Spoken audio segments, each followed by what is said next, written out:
I offer my most loving pranams at Bhagwan's lotus feet.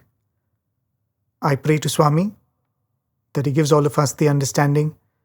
It is Swami who speaks, and it is Swami who listens through each one of us. Loving Sai Ram and greetings from Prasanthi Nilayam. It gives us immense delight to welcome you all again for another episode of the Satsang series that we've been having from Prasanthi Nilayam. As we make it a point to tell you every time, this is not a series where some of us are learned enough to convey something to you. Swami's message is immense and so very liberating, to say the least. And it is important for all of us to engage with it, to contemplate on it. And this is a series where we get the opportunity to literally think out aloud whatever we are ruminating over, whatever we are reflecting within ourselves. I think Swami also gives us the opportunity to share those thoughts with you viewers and listeners, and I'm ever grateful for that opportunity. I want to begin with two statements that is often told to us in spiritual discourse, which somewhat looks a bit contradictory. On one hand, we are told about the eventuality of what happens in this life. Some would say there is only one certainty in life. There are a lot of possibilities. You could become rich, you could become poor, you could be a very learned person, you could lead a long life, you could have a short life, you could be living in the country you were born in, you could travel a lot. Possibilities are a lot. But if there is one certainty about life, some would say that certainty is death. Every life form that comes into existence will have to die. You have the second chapter of the Bhagavad Gita, what we refer to as Sankhya Yoga, where Krishna reiterates to Arjuna again and again how this body is nothing but a dress that you've worn. A time will come when you discard it, and one should not make much about the event of death. Right? On one hand, it is almost spoken as though this life should not be taken too seriously. Right? That's what it kind of conveys. But on the other hand, whatever we do in life, whatever we are asked to do in life, is in a way to preserve this life. The brain is created in such a way that it sustains this body. The mind preserves this idea of the self. And not only that, we've had the opportunity to live with Swami, we continue to live with Swami, and we've seen how Swami's grace comes to us in the form of protecting this life many a times. I recollect there was one lecturer when I was studying in Vrindavan, and this lecturer had met with a very serious accident, and he should not have survived that accident. It was quite a freakish accident, and we all knew how Swami came to his protection, and Swami ensured that he came out of that accident without even a scratch. The most interesting thing was, almost every time Swami would walk past this lecturer, Swami would make it a point to stop, look at all of us students around, and recollect that episode of how Swami saved his life. And in the few years I've been in Vrindavan, I've heard it from Swami a few times. Then you can imagine Swami was repeatedly telling, he had a very bad accident, he should have died in that accident, but I saved him. If life is actually not so important as it is made to sound, why is such a big deal made about Swami coming and protecting our life? Why do we often look at Swami's grace in protection of this life or the well-being of this body as being a great gift? Isn't it somewhat contradictory? Swami would often quote this line, and I'm sure we all have heard it any number of times in his discourses. Swami says, Jantu nam nara janma durlabham. This human life, nara janma, is very precious among all the life forms. It's a statement we've heard many times. There is one discourse that Swami delivered in the year 1973 as part of the summer course, where Swami actually discusses this statement a little more and explains it a little more. Swami says, what is a jantu? You might say living beings or animal forms. Swami says the word jantu or even the word janma comes from the root word jan, which somewhat points to the womb. So Swami says jantu are all living forms that are actually born after spending a time in the mother's womb. So it's not all life forms, but specifically life forms which begin their life in the womb. So now if you say jantu nam narajanma durlabham, among those life forms which are given birth through the mother's womb, to be born a human being is very, very special. So that makes it a little more specific, but still it doesn't completely clear the contradiction I started off with. Is the human body important? Is human life important? Or should we take it easy?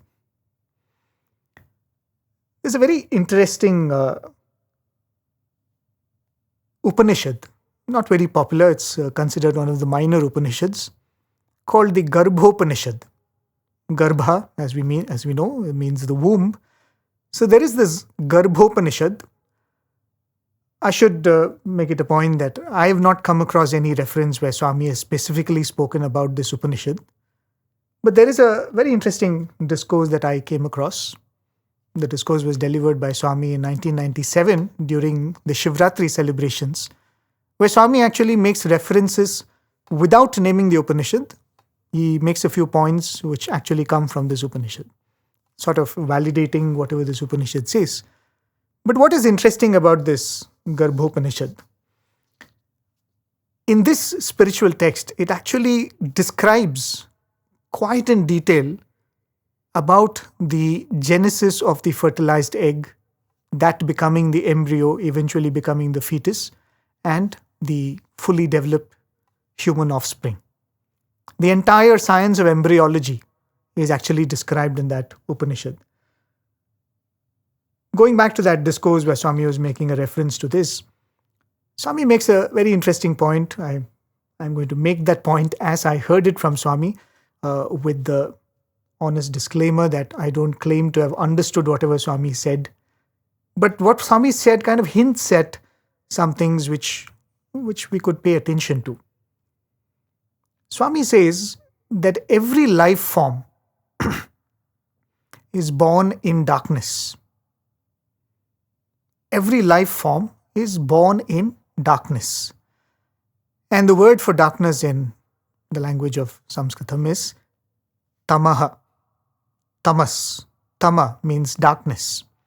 So Swami says there are two syllables here, ta and ma. Ta stands for two things. Swami says it stands for nectar and space. Space because it represents the womb. So Swami says ta stands for nectar and womb. The syllable ma stands for poison and time. Right? Ta stands for nectar and space. Ma stands for poison and time. So the birth happens through this tamas, which is a combination of time and space, immortality and mortality. A very profound point that Swami is making, which means this life that we have taken itself is subject to time and space. Right? This physical body, this physical existence is governed by time and space. But at the same time, in this human existence, there is one aspect that comes from immortality, but there is a certain aspect that comes from mortality or limitedness.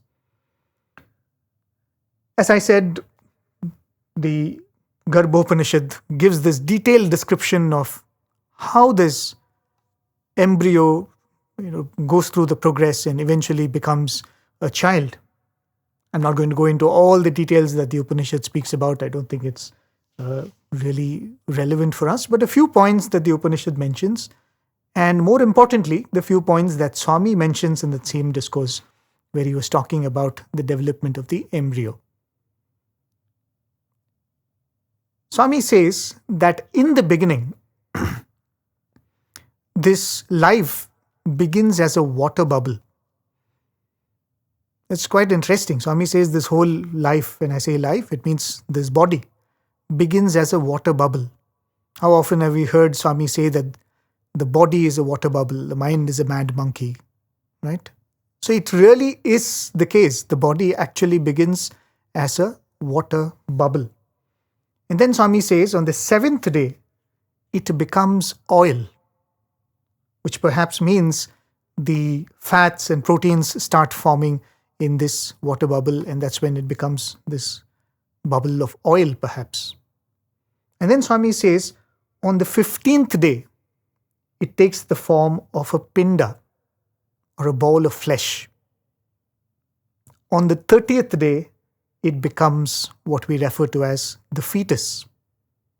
Then comes an interesting point. Very specifically, Swami says, and this is what the Garbha Upanishad also proclaims, on the 210th day, the Jivatma enters this fetus. This is when actually life truly begins, the 210th day, the 7th month. Now comes a few more interesting points. I think this is where, this is the most important reason I'm quoting this Upanishad and the discourse which Swami was giving. After the Jivatma has entered in the 7th month, by the 8th month, the Jivatma actually recollects all the lifetimes that the soul has progressed or traveled through. All the various lifetimes it has led, mistakes it has done, pursuits it has undertaken, the spiritual efforts that it has put in. Imagine everything, all the memory comes at that point, in the 8th month of that child's growth. Not only is this the memory of the Jivatma, the Garbha Upanishad specifically says that at this point, the Jivatma actually realizes its oneness with the Pranava, the primordial sound. It knows that I am actually not separate from that source. And having recollected all of this entire journey and this lifetime that it is going to undertake, the Jivatma actually takes a resolve. He says, this lifetime, I'm not going to miss the opportunity. This time when I'm born, I am not going to get lost in ignorance. The Jivatma says, I will hold on to the feet of the Lord. I will contemplate on Brahman and I will release myself. I will not lose this opportunity this time.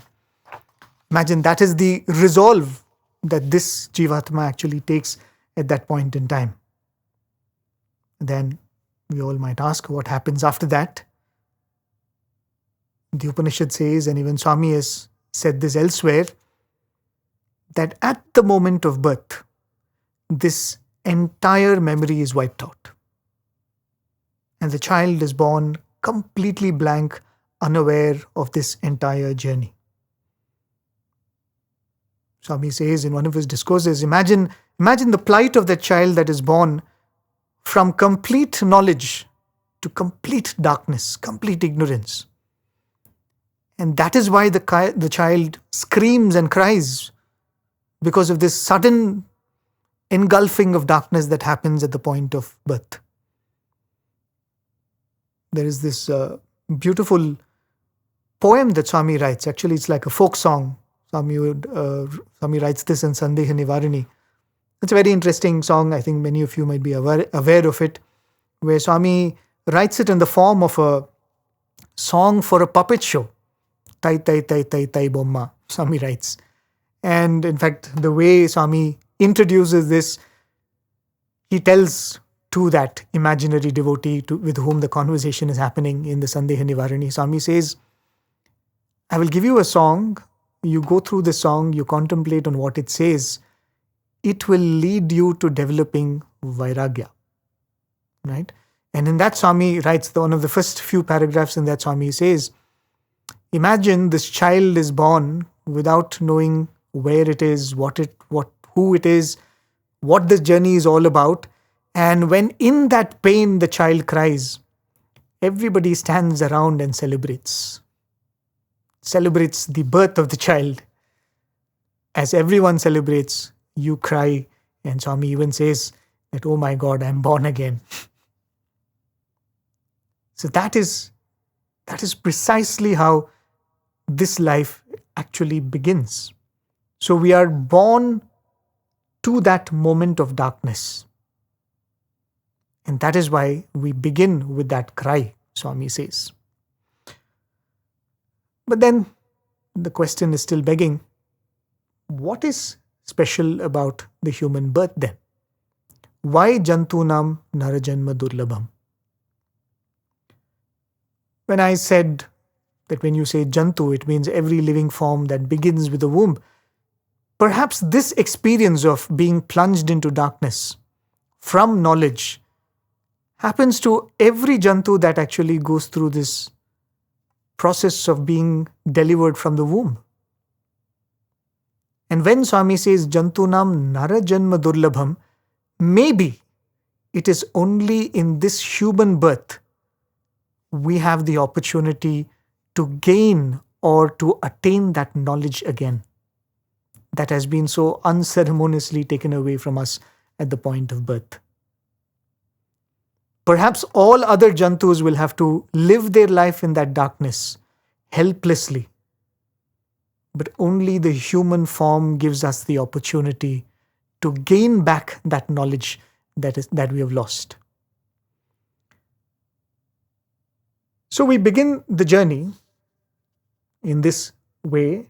We don't know who we are. We don't know where we have landed ourselves in, where we are supposed to reach. What are we meant to do with this life? So where is this journey going? The journey begins at nowhere, but where is this journey taking us? Some of us who have read a lot of Swami's writings, who have heard discourses of Swami, who have read other Upanishads and spiritual texts, might say that, yeah, we know that we are supposed to get to this destination, the supreme goal, mukti, liberation, whatever we would like to name that, sakshatkar, self-realization. In fact, Swami puts it very, very beautifully when we spoke about birth and death being an eventuality that is certain. Swami says, just because death follows birth and birth follows death, man has the tendency to conclude that we are born to die. Right? Swami says that if you ask for what are you born, we might achieve any number of things midway, but we are born because to eventually die, and we die to be born again. Swami says this is not the right way to look at life. Because if you look at life this way, all that we will be doing in this entire process is only preparing for death. Right? That would be a very gloomy approach to life itself. Swami gives a very beautiful analogy, a very sweet example. Swami says, imagine there is a sick person. And when we fall sick, what do? We go to a doctor. We get some medicines prescribed for ourselves, and we start taking those medicines that have been advised for us. So if you go to a person who is taking such medicines, Swami says, and you ask him, why are you taking medicines? That person might say, so that I become well again. But that is not the right answer, Swami says. The correct answer is, you take medicines so that you don't have to take medicines again. Swami says that is the right answer to why are you taking medicines. I am taking medicines so that I don't have to take medicines again. Why do I go to a doctor? So that I don't need a doctor. Why am I undergoing treatment? So that I don't need this treatment. So to the question, why are we born? Swami says the correct answer is, so that I am not born again. Why do I die? So that I do not die again. Going back to that discourse that I was telling, 1973, when Swami was speaking about the beautiful work, Bhaja Govindam. Swami says, why specifically that, this idea that you should not be born again? Swami would often quote those lines of the Bhaja Govindam, Punarapi Jananam, Punarapi Maranam, Punarapi Janani Jatare Shayanam.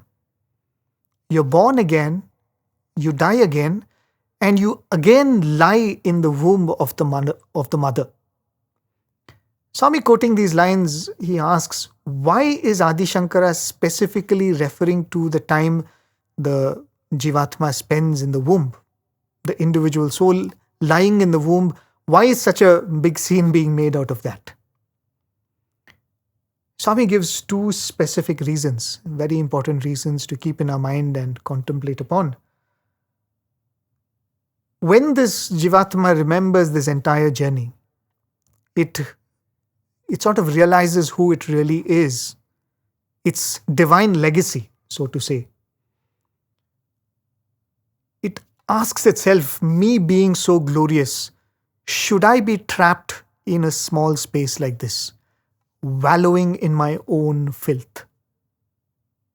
Swami says that apparently is the greatest insult to this Jivatma, that me being so great, me being one with the Lord, me being free by nature, I am trapped in this tiny space to be discarded to the state that I am trapped in now. And typically in Swami's beautiful style, Swami says, "Chi, I should never come back to this again."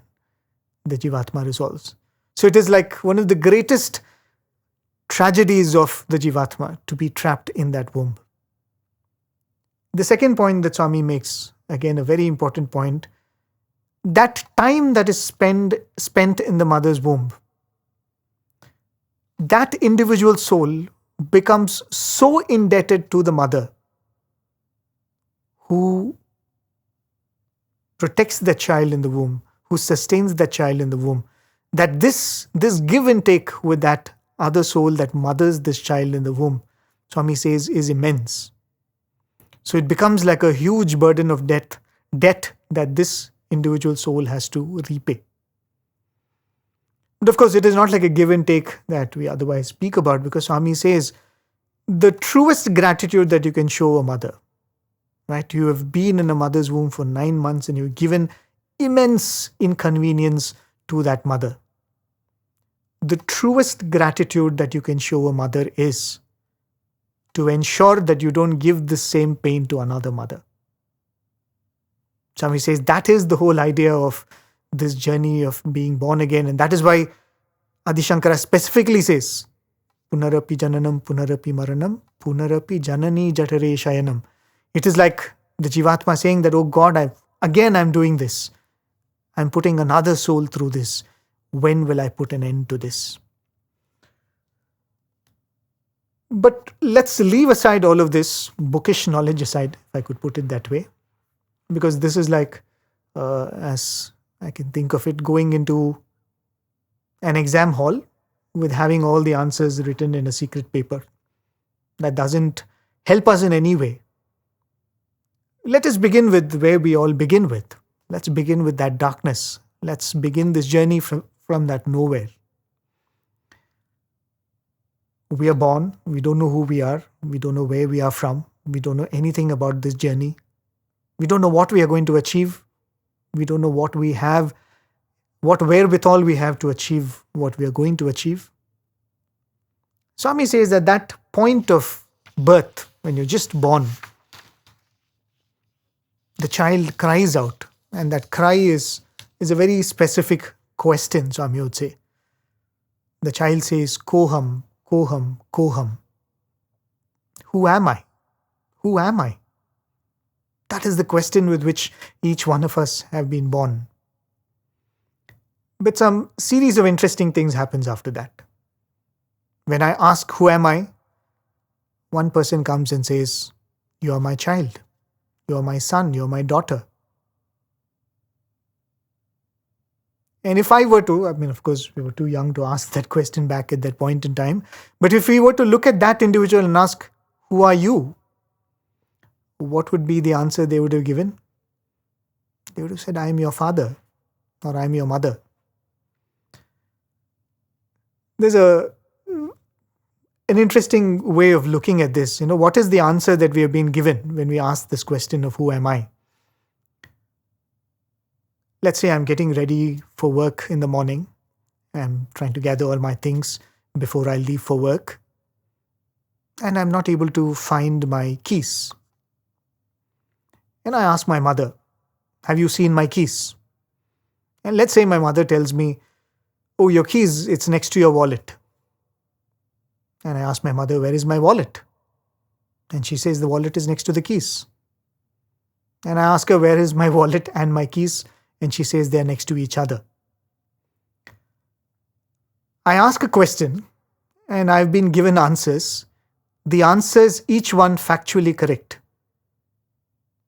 but practically useless to me, isn't it? To the question, who am I? When someone comes and says, I am your father.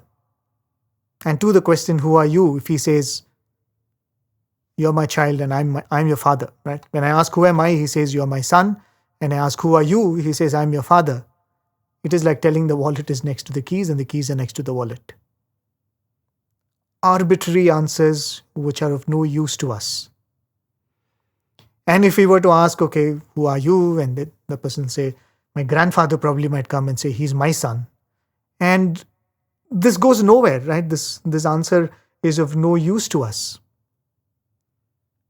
So through this, what actually happens at the time of birth is we never find the right answer to this question, but we are only given a variety of labels that are stuck on us. Shortly thereafter, we are given a name. Slowly, we are taught a language. We are made to feel that I belong to that language, right? And then there are more complications, religion, caste. All are labels that are given to us, which actually turn us away from the right answer of who am I.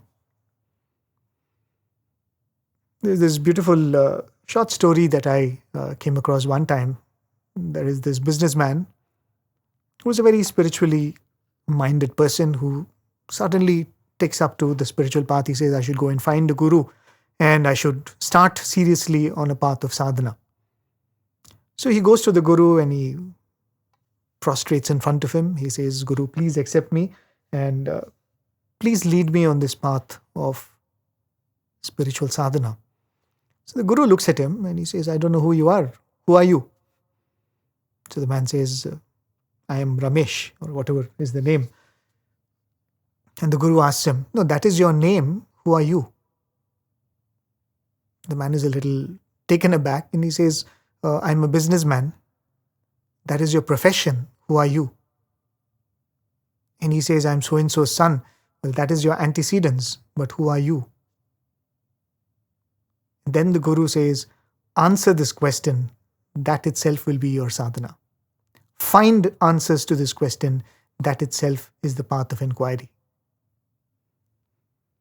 So we all have begun this journey of being thrown into darkness, asking this question of who am I, given unsatisfactory answers, and we have sort of filled our life with these answers which are all arbitrary, which are never actually of any worth to us. And thereafter, every decision that we make, every choice that we make, every activity that we take up is all based on these answers, which actually are nothing but labels that have been stuck on us. There is this very beautiful novel, I'm sure many of you must have read. It's a classic spy novel by the great writer Robert Ludlum. The name of the novel is Born Identity. I'm sure that must strike a chord. It's a very interesting story, very similar to the story that is the story of you and me. This man begins his journey. He wakes up, I think, on a beach or something like that, and he realizes that he doesn't remember anything about himself. He doesn't know his name. He doesn't know what he does for a profession. He doesn't know how he landed up on the shore of that beach. But all that he has is flashes of memory here and there. Some scenes flash in front of him. Suddenly, as he is going through life, he starts manifesting certain talents and skills. That is when he realizes that he has those talents. He comes across a few people who recognize him. And then slowly he figures out that he's a spy, he's leading a double life. And there are some people who know his real life, some people who think that the pretend life that he was putting in front of them was the real life. So you can imagine the amount of confusion. So the whole story is how he pieces his life together and finds out who he really is, who has done this to him, and he gets back to the mission that he actually started with. Pretty much the case with all of us, isn't it? We all have been thrown into that darkness, our memory taken away from us by force. But when we look within, there are a lot of hints. As Swami beautifully said, our journey begins with tama. It begins with nectar and poison, immortality and mortality, unlimitedness and limitedness. So both these hints are coming from within us. And then we look around, there are hints around us too. But are we smart enough to read all these hints and discover who we are? And that is this life's journey. Before we come to what has to be done, what could be done based on whatever Swami has said, let me begin with two mistakes that we do, or two mistakes which we should not be doing. The first one is to not start this inquiry at all. Having been born a human, that is why Swami would repeatedly say that you've taken a human birth, which is so precious. The possibility of breaking away from this ignorance and finding the right answers, you have it now. So the first mistake is not to begin this inquiry at all. As I said, we have been given multiple labels, and all that we do in life is only to serve these labels. I belong to this nation, I belong to this family, this is my profession, these are my people I have to protect. When we never search for the identity of who we really are, we will never know what we are meant to do with this life, isn't it? Can we seriously ask these questions? Can I really just be this body? Not very long ago, 20 years, 30 years, 40 years ago, this body was so different. Today it is so different. 20 years from now, this body is going to be so different. Can I really be this body? And it is said that, once in every 7 or 8 years, much of your body cells are actually regenerated. So that collection of human cells, which we referred to by this name, actually is no more there. 15 years ago, 20 years ago, what I referred to as myself perhaps has completely changed. 80% or 70% of those body cells have gone away and new cells have taken their place. But I still claim that this body is me. Can we really ask ourselves these serious questions? Am I really this body? Am I really this mind, which is constantly undergoing change? Every time we read a book, the mind changes. The mind undergoes modification. Every time we learn a new skill, every time we learn or acquire a new talent, there is a change in the mind. And just as I said, if you're talking about the mind, we started with complete blankness. So is that blankness me, or is this present where I have a certain amount of knowledge and understanding and skill? Is this me? If this is me, tomorrow if I become more intelligent, is that not me? Then how can I be the mind that undergoes constant change? If we do not ask these questions at all, we have been given a grand opportunity, but it has slipped from our hands. The second mistake that we have to avoid doing, as Swami would say, is having been born a Nara to continue to live like a Jantu. Having attained a human life to continue in an animal life. What does that really mean? Swami puts it in a very, very simple example. Swami says you stand in front of an animal like a goat. On one hand you hold a stick. On the other hand you hold a bunch of leaves. Towards which hand or towards which side will the goat go? It will go towards the leaves. It will go towards what it perceives as pleasure, and it will move away from what it perceives as pain. If we are going to live this entire life that is in front of us, only driven by what we like and steered away from what we dislike, we decide every step forward based on what I desire and what I fear. Swami says we are continuing to lead a animal life. This is not to say that all pleasure and all comfort should be discarded and all pain must be embraced. That's not the point at all. To have certain pleasures in life, to have certain desires fulfilled in life, to avoid certain kinds of pain in life is actually the means to this journey. Because without that, we will not be able to even keep this body intact for this spiritual inquiry or for this spiritual journey.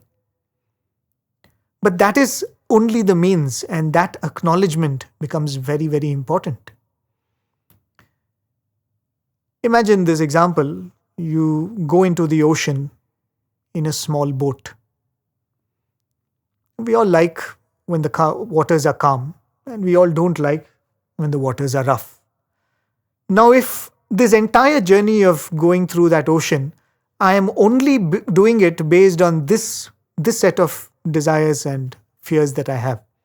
I am only going towards calm waters, and I am always avoiding rough waters. Is it likely that I will get anywhere? I have given myself completely to nature, right? To the elements. The elements will decide where I go. Because I have fixed my mind, I'm just going to go towards calm waters, and I'm always going to avoid stormy, rough waters. But is it important to avoid rough waters? Yes, it is, because the rough waters can actually break the boat. Is it important to go towards calm waters? Yes, because you need respite every now and then.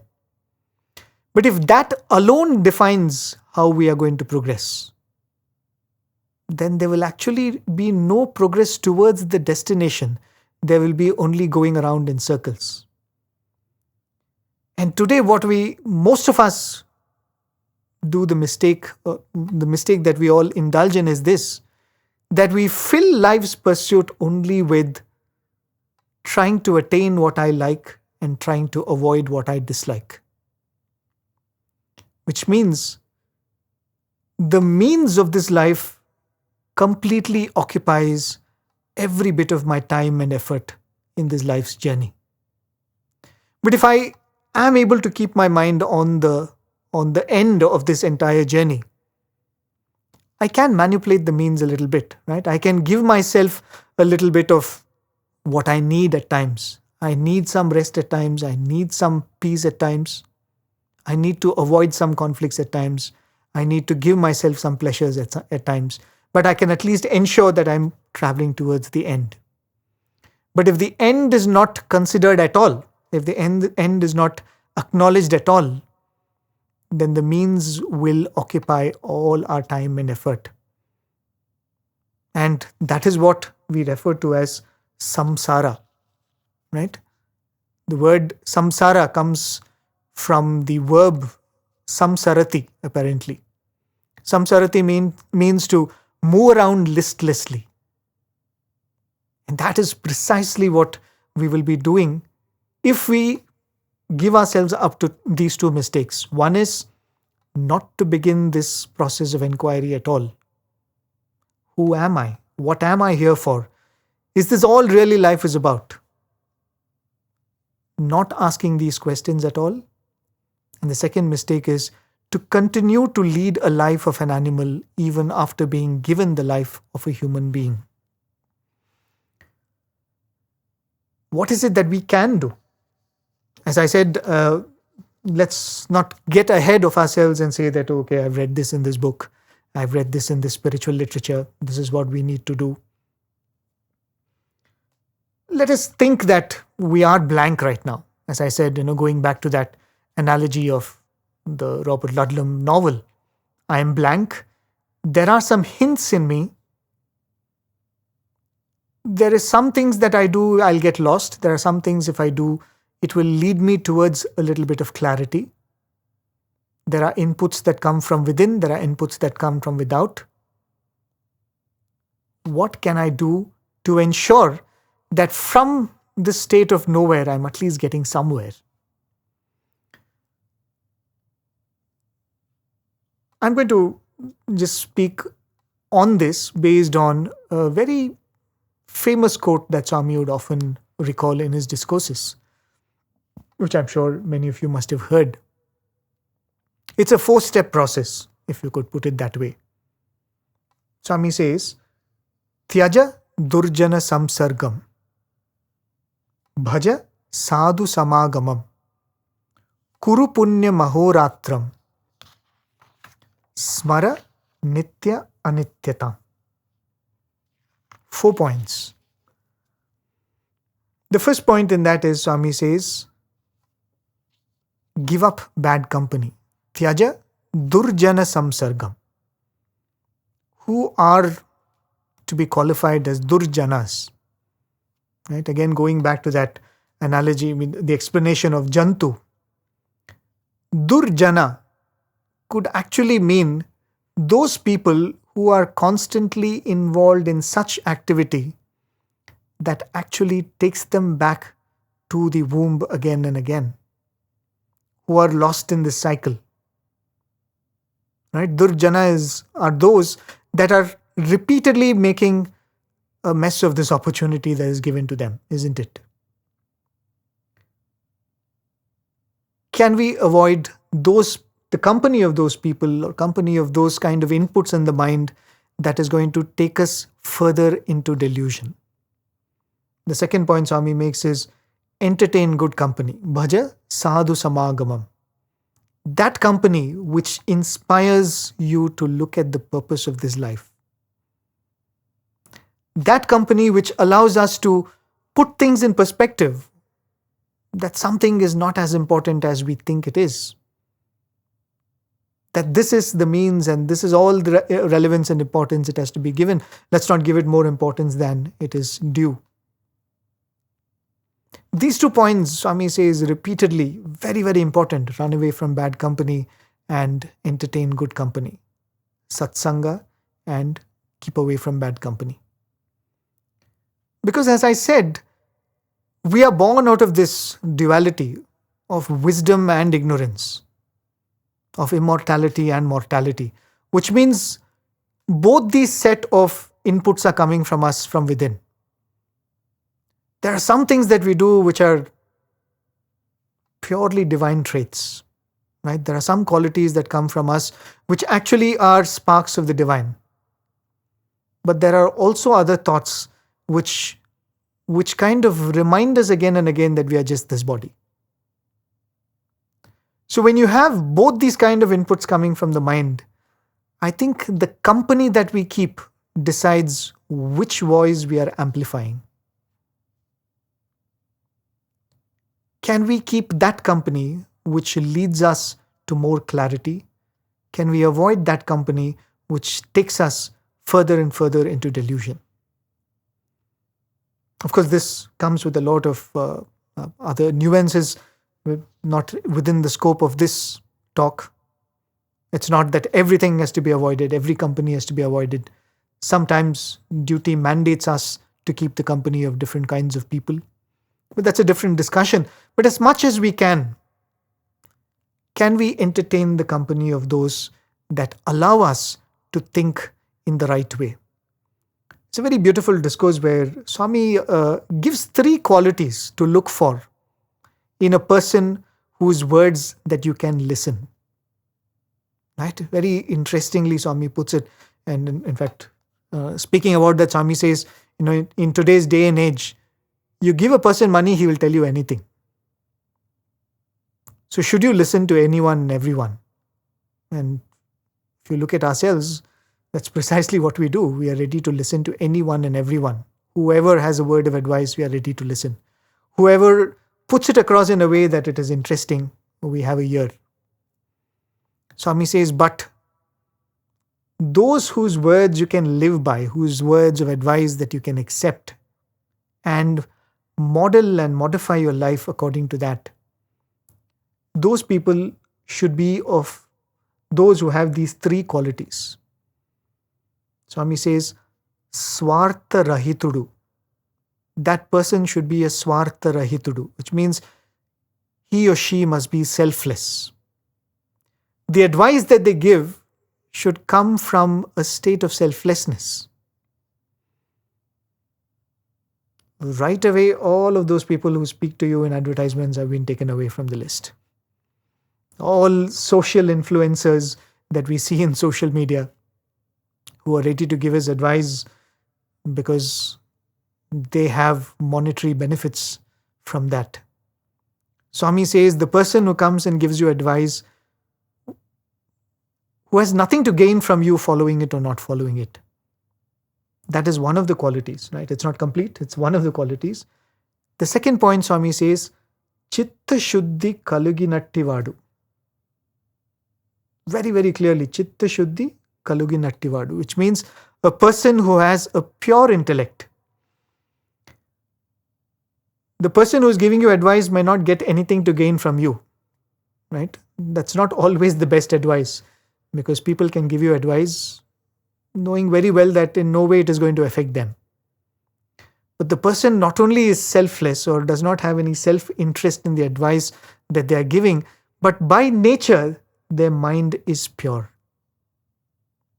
By nature, which means they will not do or say something that will lead to harm consciously. Knowingly, they will not lead anyone to harm. So is that person a Swartha Rahitudu, a selfless person, and a Chitta Shuddhi Kaluginatti Vadu, a person with a pure intellect? And the third point Swami says is Adhyatmika Chittudu. Is he or she a person who is spiritual by nature? If the person is himself or herself so lost in the illusion of the world, if they themselves have not began this journey of asking, who am I? What is the purpose of life? What am I supposed to do in this life? Or they are so lost in the means of this life, of filling their lives with the pleasures and desires that they seek. Swami says that if you take the advice of such people, it is like one blind man leading another blind man. So can you look for people who have a certain amount of clarity in their own life? Those who are selfless, those whose minds are pure, who will not think of harming anyone, and whose minds are refined to the spiritual purpose of this life's journey. So those are the first 2 points Swami says. Avoid bad company, entertain good company. The third point Swami makes in that quote, or that quote Swami would speak about, is Kuru Punyam Mahoratram. Do meritorious deeds day and night. What is the value of this? What are meritorious deeds? Swami says selfless acts, acts of service, acts that come under duty. All of these karmas have the possibility or have the ability to purify this mind. Right? Swami says there is nothing better to purify the mind than karma. In fact, there's a very interesting quote that Swami makes in Prema Vahini. Swami says, sin is the manure on which Maya thrives.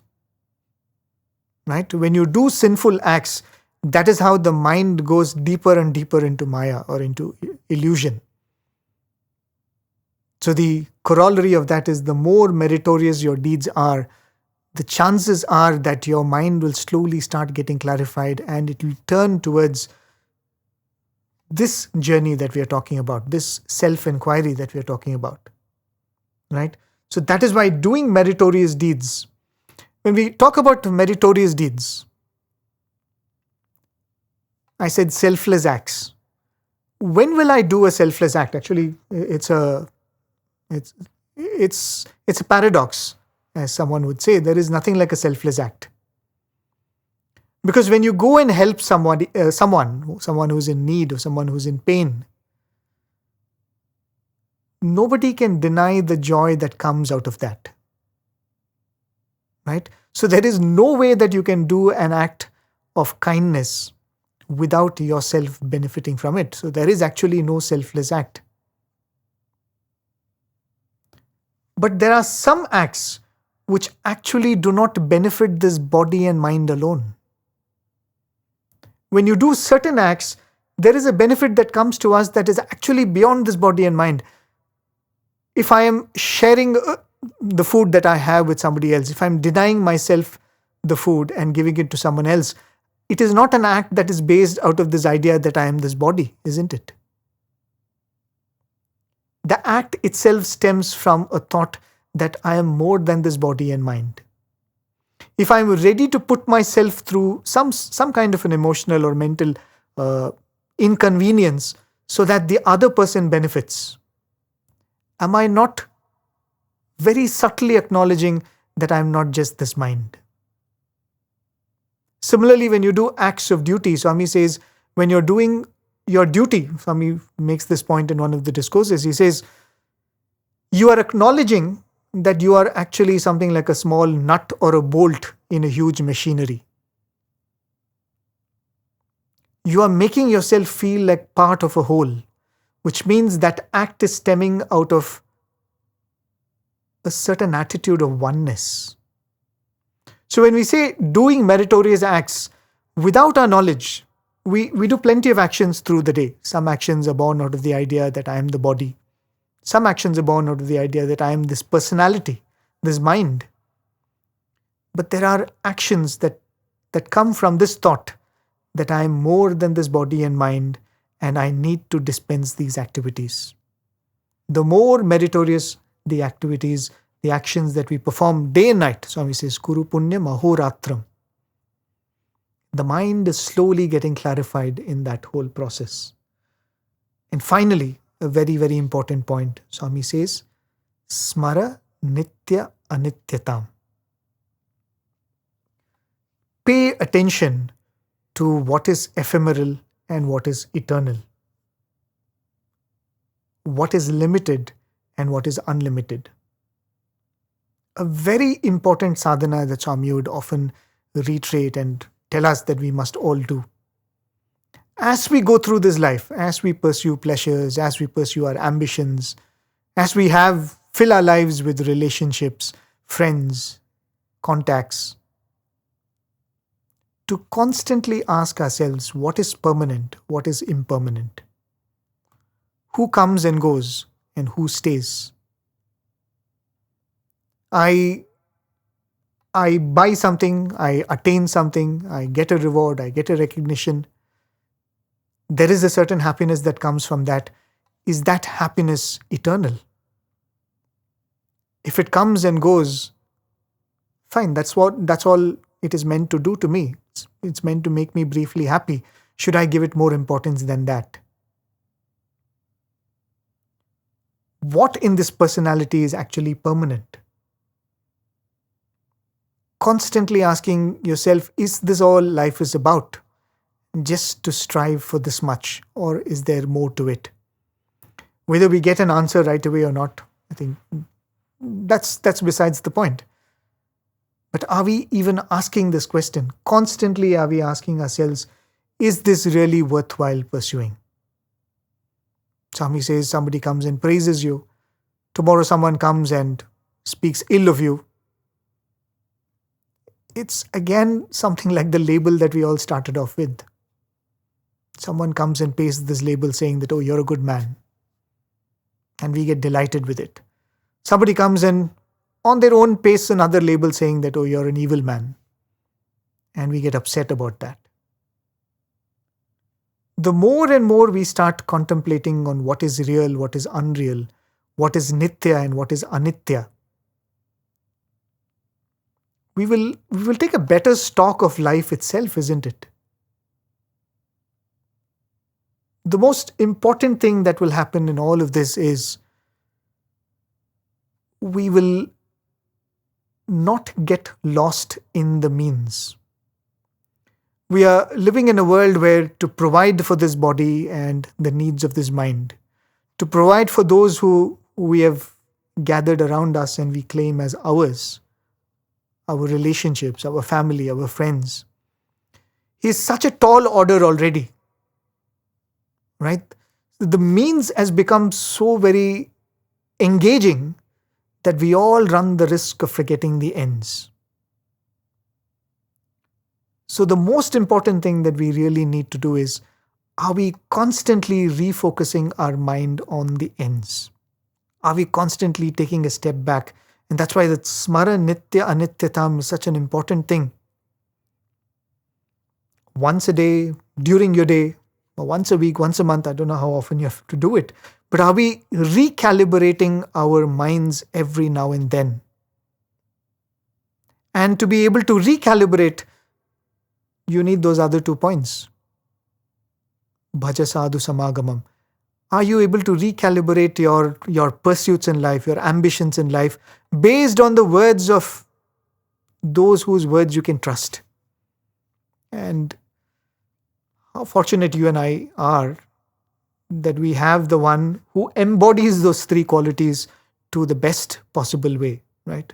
We spoke about the one who is selfless, the one who is pure, and the one who is having a adhyatmika chitta, right? Imagine we have that supreme being itself who has come in front of us, the very form or the very embodiment of purity. And if there is anything that we can be absolutely certain of when we speak about Swami, is he is absolutely selfless. And we have his words that we can use to constantly realign our lives, constantly recalibrate our mind and its aspirations and its desires. It is quite natural that this mind is going to be dragged into this,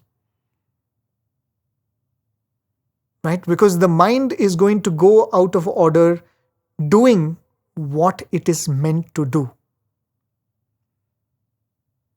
We used to have this very interesting equipment in our chemistry laboratory. It was a balance, a weighing scale, which was very, very well tuned. Right? You could weigh substances to the 3rd decimal or 4th decimal of the gram. A very sensitive weighing balance. It used to be kept in a separate room. There can't be a fan around in that room. A lot of paraphernalia attached to preserving that balance. The most interesting thing about that balance is, once you use that balance to weigh a compound or a substance, suppose I'm going to use that balance the next day, that balance actually would have lost its calibration. I will have to recalibrate that balance before I use it. Right? So there will be some standard weights with which I have to balance that and calibrate that balance, and then I should use it. It's very interesting that balance is meant for measuring things. And when it measures things, when it is doing what it is meant for, what it was created for, it goes out of order. Same is the case with the human mind. We are meant to engage with what it takes to lead this life. We are meant to go out, use it for our corporate job, use it for our family, whatever the needs are there in the family, use it for human interaction every day. But in the process of using this mind for what it was meant for, it will go out of calibration. And we will have to recalibrate it again and again and again. And for that, we need to turn to these standard weights for us, which is Swami's words. keep refocusing this mind again and again and again. If all of this was too much and you feel too many jargons, too many things to keep in mind, if I were to make it absolutely simple, or I'm not making it absolutely simple. If I were to go back to Swami's message and look at it, Swami says, forget all of this, forget about the enquiry, forget about who am I. If there is one thing that we can do, and this I'm saying based on the little bit of understanding I've got from reading what Swami has said, Swami says, develop selfless love. All of this can be put into that one statement that Swami makes: love all, serve all. It seems like a very simple thing, right? Sometimes when you look at some of these simple statements that Swami makes, we tend to think they are way too simple. Spirituality should be a little more complex than that. But the reality is, this entire journey is contained in that one phrase: love all, serve all. Because right now we are going about life loving those whom we like, filling our lives with things that we like, which means my mind is in such a state that it can be happy and peaceful only when it has certain things with it, only when it has certain people around, only with certain circumstances. When I say I'm going to try to love all, it only means, can I keep my mind in such a state that it is going to become independent of the people in front of me, the circumstances around me, the events that happen in my life. Swami makes this beautiful point in one of his discourses. He says, man is so obsessed with the Navagrahas, right? In the astrology, we have these 9 planets which they say rule our destiny. Swami says, man is so obsessed with these Navagrahas. He's always scared of them. The reality is, there are only 2 grahas that actually dictate man's life. The 2 grahas are raga and dvesha, like and dislike. And we are leading our entire life defined by what we like and what we dislike, trying to pursue what we like, trying to avoid what we dislike. And these 2 together is what is referred to as desires. But the moment I change this game and I say that whatever comes to my life, I am going to try and have the same attitude towards it. Whoever comes to my life, that person may come to me with the label that they belong to me, or they may come to me with the label that they are strangers. Can I love them unconditionally?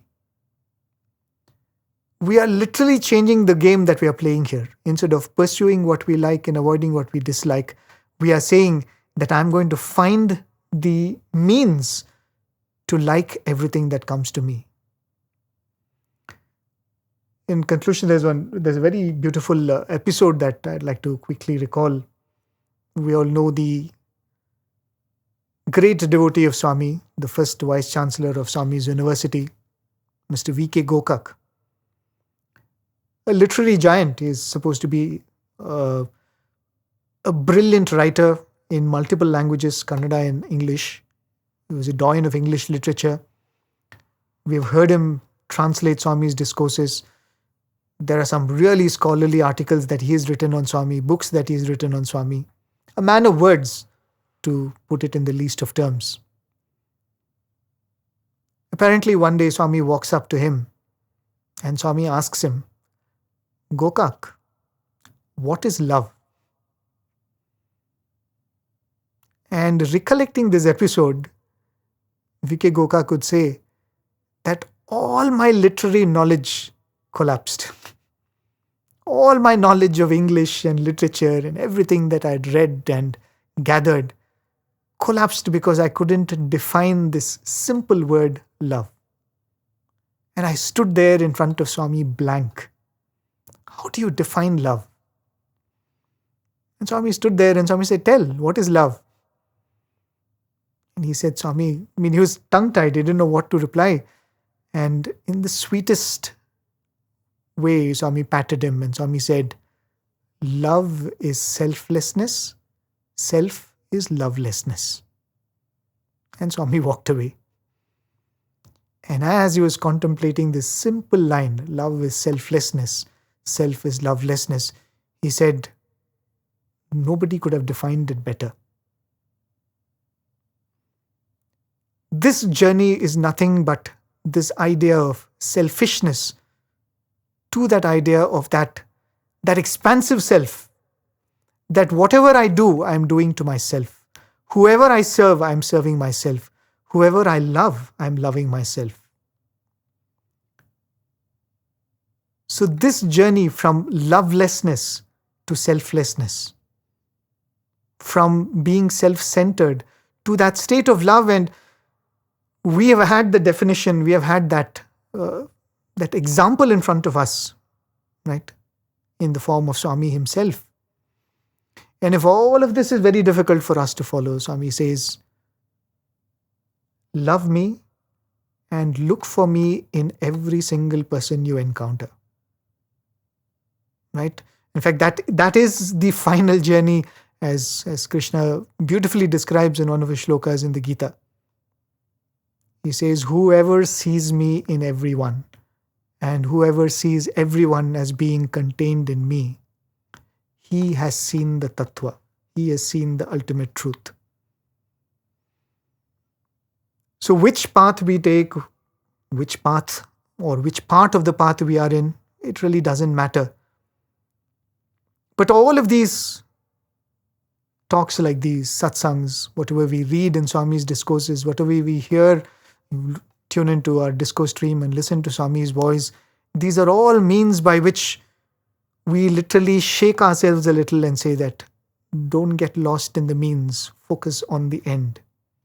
Recalibrate this mind. Are we moving towards that destination? Because we have been given a precious opportunity. Once when I was interacting with some devotees, somebody asked this question. What is the best kind of seva towards animals that we can take up? Right? Because they were beginning some seva projects and they wanted to serve animals in need, abandoned animal and cattle. As Swami said anything about it. I don't remember what answer I gave them, but I was thinking about this question for some time. The answer to that is contained in that same statement, Jantunam Narajanma Durlabham. Among all the Jantus, you and I have been given an opportunity, which they have been denied. The greatest service that we can do to other animal forms is, having been born as humans, having consumed so much of resources of this Mother Earth, to ensure that we are actually moving towards that goal for which this human birth was meant for. Right? Because we know as a human race what kind of drain on the resources of this earth we are. Having taken so much from all the other living beings, if we are continuing to live an animal life, it is a betrayal of what we are doing to these other animals, isn't it? We are betraying them. Having been born a human being, can we ensure that we were born in darkness, but we will not die in darkness? Because almost like every lifetime is going to be a reset. Right? That's why I said, yes, death is an eventuality which is going to come. But before that, there is this opportunity to seek and find clarity. And that is the greatest opportunity this is. And these were the few thoughts I wanted to share. As I said, these are Swami's words given in various discourses. It has indeed come through this intellect. So if there are any flaws, I seek your forgiveness for that. I seek your kind indulgence for that. But the only fond request is, please continue to pour into Swami's message If any of you are interested in what were the discourses that were referred to for this talk, at least 3 or 4, I think we'll try and leave the links to those discourses in the description. As I mentioned, 1973 Summer Showers, where Swami spoke about the Bhaja Govindam. The Shivratri discourse that Swami delivered in the year 1997. Swami's Sandeha Nivarani, where Swami speaks about the journey of the soul through that beautiful folk song. It has also been very beautifully translated by Professor Kasturi, which is there in a chapter in Sandeha Nivarani. If any of you know of other discourse links and other discourse references that are in line with whatever was shared today, I think you should feel free to leave it in the comment section. As Swami would say, that this is a journey that we've undertaken together. We are here to enthuse each other, to ensure that this special opportunity that we've got, not only are we born a human being, not only somewhere Swami has sparked this inquiry in our minds, but more importantly, we have found Swami. No other life is going to be as special as this. We must do as much as we can in this lifetime. And that is what we owe to Swami. With these few thoughts and placing my gratitude at Bhagwan's lotus feet, I also thank all of you for your very, very patient listening. I offer this effort at Bhagwan's lotus feet. Thank you. Jai Sai Ram.